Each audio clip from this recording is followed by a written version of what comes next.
the former Prime Minister of Pakistan, has been in detention for over 960 days.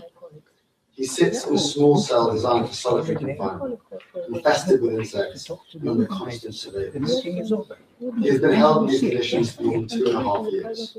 Why? Because he dared to challenge the Pakistani military's stranglehold on political life.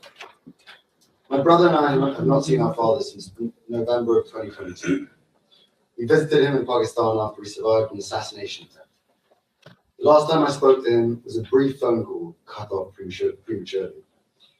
We go months without any contact. When we recently tried to travel to Pakistan to visit him, the government deliberately refused to process our visas. Denying a prisoner's children the right to see him is collective punishment. From the limited contact we had, I know my father is suffering, but he refuses to talk about his own conditions. He asks us, about our grandmother who passed away last year, about our lives. That is who he is. So the details of what he endures comes not from him, but from independent observers and the United Nations itself. I want to be clear about something. My father's case is not an isolated incident.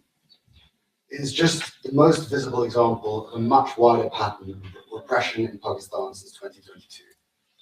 As Sophie explained, thousands of political prisoners remain in detention.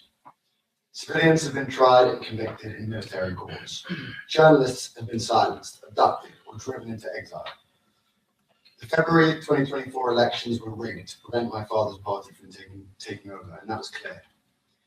What I want those present to understand is that my father's treatment is the military's test to see what they can get away with. Pakistan made binding commitments under the GSP Plus framework to uphold the international human rights conventions it ratified, including the International Convention on Civil and Political Rights and the Convention Against Torture. My father's arbitrary detention, his solitary confinement, the denial of medical care, the blocking of family visits, the trial of civilians in military courts, each of these violate those treaty obligations. My brother and I are not political people. We never wanted to come before bodies like this one. But my father's life demands that we take action. We cannot stand by as his health deteriorates and he is kept away from us. If the situation were reversed, we know he